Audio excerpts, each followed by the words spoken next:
Welcome to Straight to the Source. This isn't one of our regular episodes. From time to time, we step outside our usual format to take a closer look at the issues shaping Australia's food system and the events that need a deeper, more immediate conversation. On December 3rd, 2025, the Western Australian Government announced a sweeping ban on commercial demersal fishing across the West Coast, from Kalbarri to Augusta. This is a decision that reaches far beyond the fishing and food industry and straight onto our plates. I'm Lucy Allon, and today I'm joined by Anthony Heslewood from Revolution Fisheries to talk about what's happening, who it affects, and why it matters to all of us who care about where our food comes from. Let's hear from the source. I thought before we sort of dive into the nitty-gritty of what is actually sort of going on with this very complex situation, and also, I want to obviously talk about what this demersal fishing ban really means.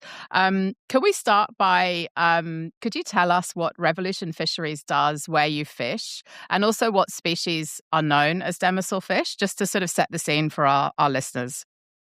Certainly. So there's Revolution Fisheries is a company that my wife and I set up in order to catch reef fish, otherwise known as demersal fish, those that live on the bottom and generally in reefy areas. And just to do a better job than traditional sort of fishermen and wholesalers have been doing, really focus on a really high quality, low volume kind of aspect and sort of get our fish directly to the consumer so that they're not tied up in freight and changing hands through wholesalers and whatnot. We just want to get our fish directly to market, to the end consumer in as really good a condition as possible. And one of the many ways we were able to keep a sustainable business was to fish a huge portion of coastline. So we were fishing about 600 kilometres of coastline from Bunbury all the way through to Esperance. Right. Yeah. Okay. And what are the key species that you were catching that are affected by this ban? Well, sort of a two-pronged answer there. The fish that are of concern that the bans have been brought about because of a jewfish and pink snapper, of which we catch both. Jewfish, very limited number of fish. We only caught about 80 of those fish last year. Pink snapper we catch maybe a little more, but not too much. Our business is more focused on offshore reef species like nannygai.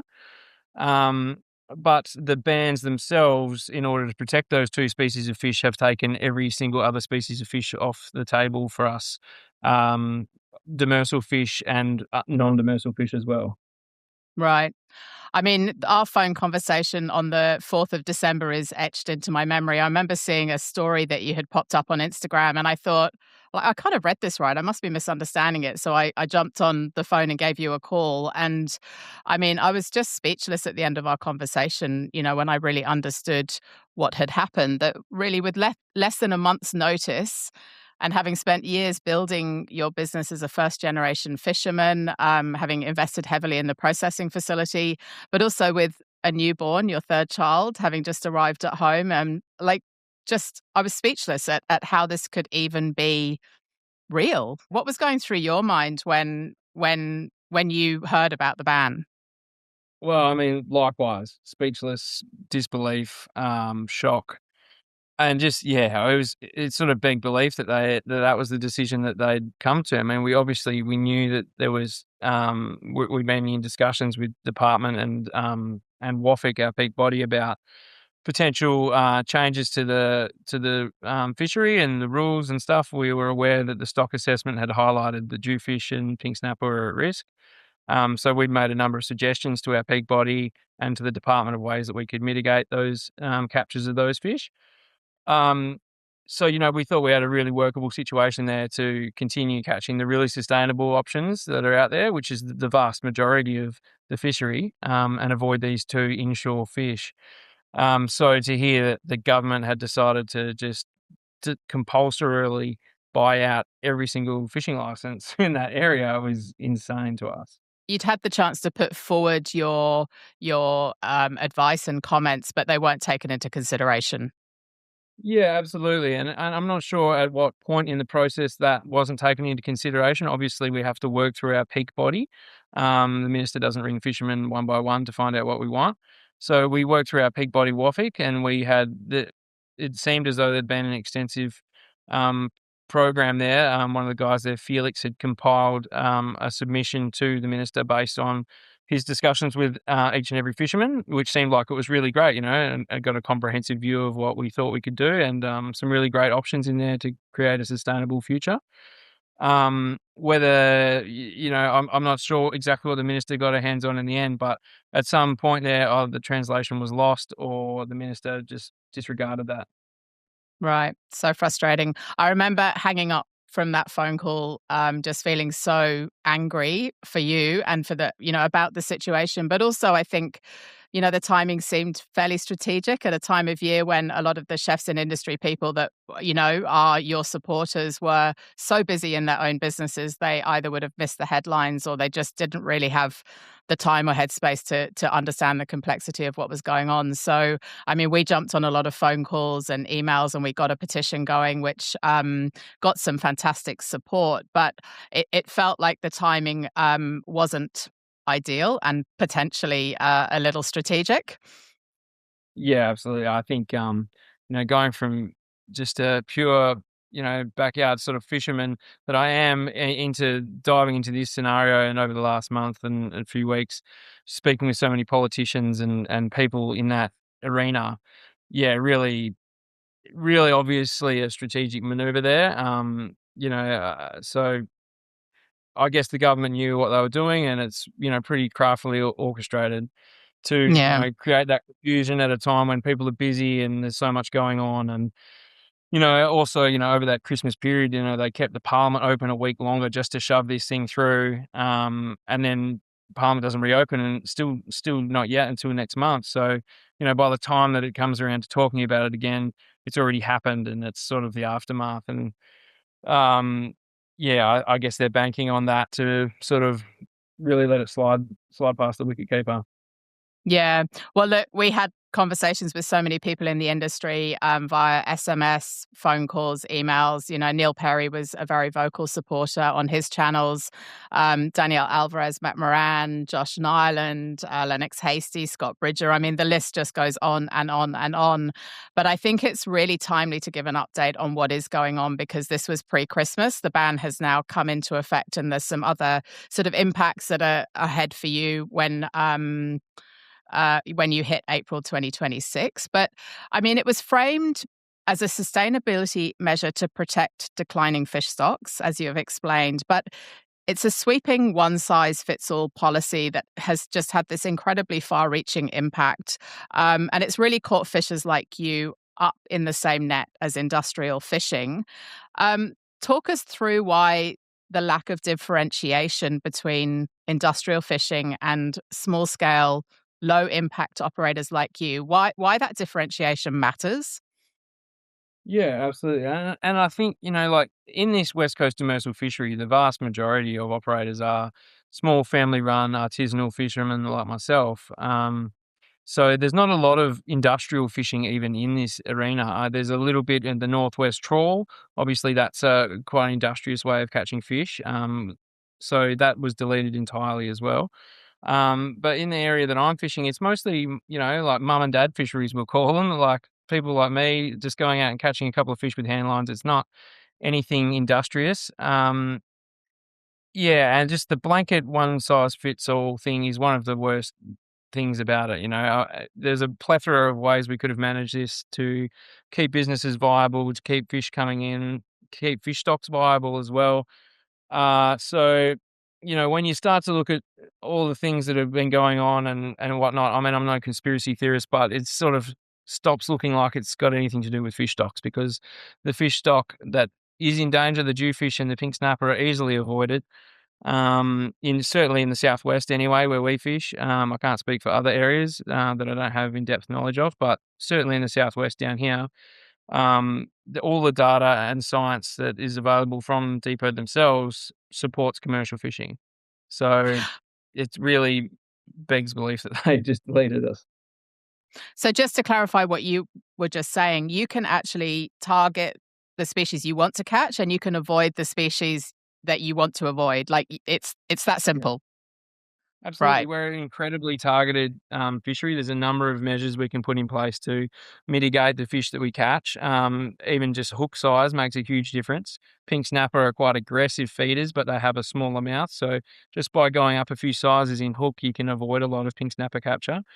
Jewfish themselves only live out to a depth range of about 100 metres of depth. And the vast majority of the fishing that our business does is far beyond 100 metres. So, I mean, even a simple line on a chart at 100 metres and the rule that you wouldn't be allowed to fish any shallower than that would mean that we wouldn't ever catch a jewfish ever again. So, I mean, that would be a very, very simple way of saying, let's protect the jewfish. You guys got to fish outside of here, and we would never see one ever again. And similarly for the pink snapper, I mean, probably 80 or 90% of the pink snapper biomass is in that inshore water as well. We do occasion them outside of that. But I think I did like a quick look through my fish catch reports for when I was targeting Nanagai, which are in about 150 metres of depth. And about 1.9% of the capture was pink snapper. I think it was only 44 fish for the whole year. I mean, it's Right. pretty inconsequential. And I think any scientist on Earth would argue that that's not going to affect the biomass of a fishery. Nanagai, however, are an incredible abundance and a wonderful food source that are there and now no longer accessible. Regardless, though, what that demonstrates is that you had strategies to be able to work closely with the government to achieve the outcome everybody wants, which is a sustainable future. But you didn't get the chance to really have those conversations or that consultation before this ban was just brought in. Yeah, that's right. And I mean, it's not a convoluted way of doing it. It's as simple as literally putting a line on a chart. It would take 4 minutes. So Right. it's kind of incomprehensible that we're not even talking about it. Yeah. Yeah. Yeah. Yeah. I mean, again, I keep being speechless when, I just hear your explanation and your rationale around how it could have been handled. Yeah. So the stark reality is that from April 2026, you'll no longer be able to fish for species that you've built an award-winning reputation for sustainably catching and supplying. I mean, obviously, apart from the human impact on you and the other fishermen affected, your livelihoods have just been blown up. But I mean, this matters on so many other levels because this decision is really eroding, what is essentially a regional and cultural identity as well as local jobs in the region. What are the impacts that you're already seeing with local sustainably caught fish disappearing from the supply chain?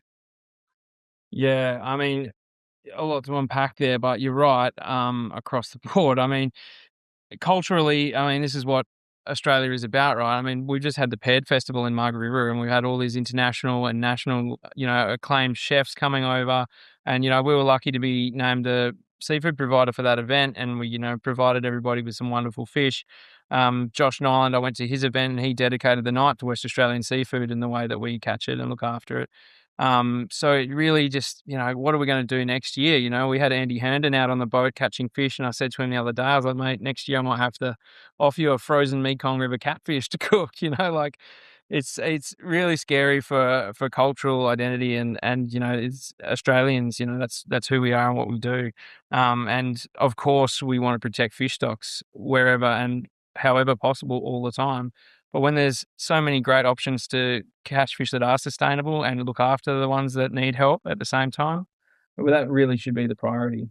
Absolutely. I mean, chefs rely on local whole fish for creativity, storytelling, menu distinction, as you've just described with the festival at the end of last year. And these fish aren't, commodities. They're an expression of place. They're an Australian, they're our identity from a food perspective, for visitors, for locals, for international travelers. But also, we're opening the door to imports and that's not a good thing. No, well, I mean, we're already seeing that impact. It was pretty immediate as of January the 1st. So January the 1st, the West Coast demersal fishery was shut, which was 90% of where we're doing our fishing, as well as the shark fishery, which supplies, 300 tons of local shark to all of our fish and chip shops. And every fish and chip shop in Australia runs on shark. So, they've lost the access to that. So what has been immediately evident is fish prices have gone up substantially, up to 40% in some instances on the whole fish. which throws the fillet price. I think there's some venues now retail venues selling jewfish at $180 a kilo, where it was Oh, about $80 a kilo previously. So like huge increases. And even for us with our retail store, and we're direct to consumer, so it's as little markup as possible. Jewfish has still found itself to be at about $120 a kilo now, which is a $40 to $50 a kilo increase on what it was in December mm, last year. This makes it really difficult for, the local consumer. I mean, that kind of pricing really excludes a majority of people, regardless of how much they want it. I mean, it really is, we're already in a cost of living crisis, and things like this are just making it worse and worse and harder for people to get by. mm. So, these imported fish that wholesalers are now bringing in is gonna probably become the norm. We're already seeing an influx of New Zealand pink snapper. There's Balinese coral trout. So the thing about imports as well is that you're not really, I mean, it looks like a quick, easy fix to bring in cheaper fish from somewhere else, but what you're actually doing is just making the problem somewhere else worse. You're promoting and keeping afloat these fisheries overseas that are unregulated and really, really unsustainable. I mean, from my perspective, we're all on the same planet, even though it might be over there and in their little part of the world. I mean, we should all be doing our best to look after the planet as a whole. 100%, but also decimating an Australian industry. WA is so proud of its seafood. It's something that you have always been known for, and now we have no access to it. So, I mean, it just, we're talking about sustainability, but it seems like a very unsustainable future that has been created. And so, in moving forward, I know you and I have had a few conversations about what this means for you and what the options on the table might be. And you've talked about some potential new species that could be viable for you. Can you tell us a little bit about what you're considering? Yeah, sure. So the thing that sort of flew under the radar a little bit with the banning of the demersal fish as of January 1 was that the South Coast line fishery, which we also have a license in to catch the same species of fish we always have, the demersal fish, that had retained a 50% reduction. So we thought that, they might, usually when that happens, they will reduce the amount of hours you're allowed to fish or something like that. What this government has done is just put a 6-month block, like a ban in place, so that we can't access that water at all for 6 months at a time. Certainly the commercial not allowed in there for 6 months. So that means that, it's unviable essentially for any business to run on 6 months a year. So we've got now until April until that ban is in place. So we've got a really short amount of time to figure out what we're going to do for that 6 months that we can't access those fish. So there's been a few options bandied around. We've looked at trap fishing, but that's really not up our alley. We gave it a quick whirl, and that just didn't align with what we want to do. We have sort of looked at the octopus fishery, which is a great fishery. It's MSC certified. There's a lot of wonderful things around that. However, all of the quota is owned by large companies, so essentially we'd have to, working with a large company and not have any control over the product or the pricing. It's also got a very expensive sort of buy-in. It's about $1 million to buy the equipment. Mm, wow. Yeah. So then there's also a deep water crab fishery that's underutilized here in Western Australia, which is a bit more up our alley. We like to try and promote things that are out there that haven't been used to their full extent. So there's a champagne crab, otherwise known as a spiny crab, which is a wonderful crab. It's got delicious white meat and quite a large animal as well. So the meat's readily accessible. They're just they've got their legs are covered in large spines, so they're a bit difficult to deal with. But I think that's probably a good option to look at. And we're also looking into the Western billfish fishery to see if we can make some changes to the way swordfish and tuna are caught and handled as well. So really, the things we're trying to look at is something that we can change, because that's what we're about. We Mm, want to do better. So we're looking into things that are either underutilized or that we think we can come in and maybe do a little bit of a better job and have a bit more of a bespoke product of a higher quality but a lower volume. yeah. So yeah, the champagne crab and the billfish, I think, are something that we're pretty interested in at the minute. Okay. And so let's talk about that just for a minute about what you do differently. I mean, that's what you've based your business on. You're a first generation fisherman. So just, what is your approach to fishing and what would you be trying to change with the two species you've just been talking about, or three species? Well, I guess I mean, our approach is to, like before I had this business, I worked for a bunch of fishing businesses up and down the coastline, catching any number of different species. And the sole focus of most of those businesses was to just catch as much as possible, which is, in the fisherman's blood. That's what we want to do. We want to catch stuff. But oftentimes the quality of the product and the price that you were paid for the product reflected that poor quality. So, that really struck home to me when we started this business, and I really wanted to elevate the quality of the fish and make that the paramount. Um, that's the thing that we were trying to achieve and have a really high quality regardless of the amount of fish. So we're catching less fish but of a high quality and getting them directly to the consumer. So we want to take that into the swordfish fishery if possible. Like most swordfish and tuna boats Australia-wide do sort of 7 to up to 20-day trips out at sea. So, they're out there. It's a long way offshore. You have to travel a long way to catch these animals and, it's treacherous conditions and all of these kinds of things. So there's a number of reasons that they do such long trips. However, like a fish on a 15-day trip that was caught on day one is already 15 days old by the time it gets to the beach, let alone through any number of wholesalers to the end consumer. So, we're looking at the idea of maybe being able to go out for a night or maybe 2 nights, and then, with our freight lines that we have set up for our other species, get those fish directly to restaurants, all around the world within 24 hours or 48 hours of capture. So, then that 15 days that they were just floating around in the fish box at sea, they could be hanging in a dry ager or, with Yeah. some of the best chefs in the world getting this incredible treatment that they get.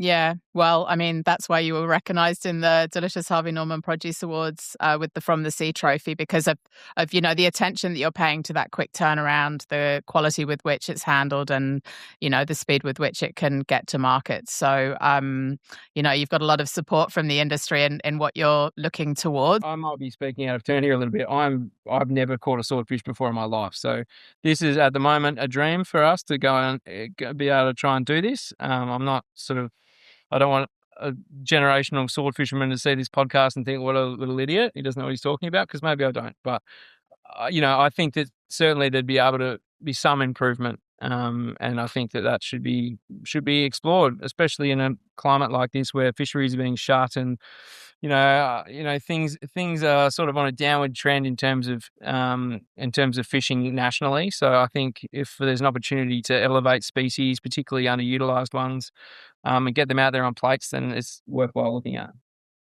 Well, I mean, personally, I think you should be applauded for still being so positive given the unbelievable hand you've been dealt. And I guess you have no options but to look at all options. So, I mean, you would be crazy not to explore, what might be a viable way forward for your business. Yeah, I mean, I've heard that a number of times now that we can't believe he's so positive and stuff, and I'm not.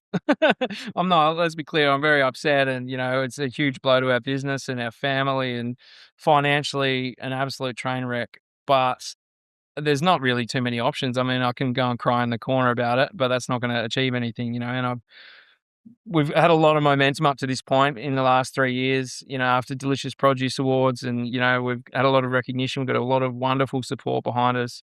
And I feel like I wouldn't be doing any of that justice if I was just sitting around crying about the situation. We're doing our best to, talk with the politicians, do some media around it, things like this podcast, making people aware of the situation. But the reality of it is, as of April, I'm not going to have any money coming through the door. So we also need to look forward, and even if there is some changes or some repeals from government, it won't be immediate. And, we've all got bills to pay and mouths to feed. So we need to look to the future, and the future is sort of pointing us in this direction at the moment. Yeah, absolutely. So, I mean, let's move from talking about this to what action the industry can do to support you and other fishermen in your situation. What what can people do to support you?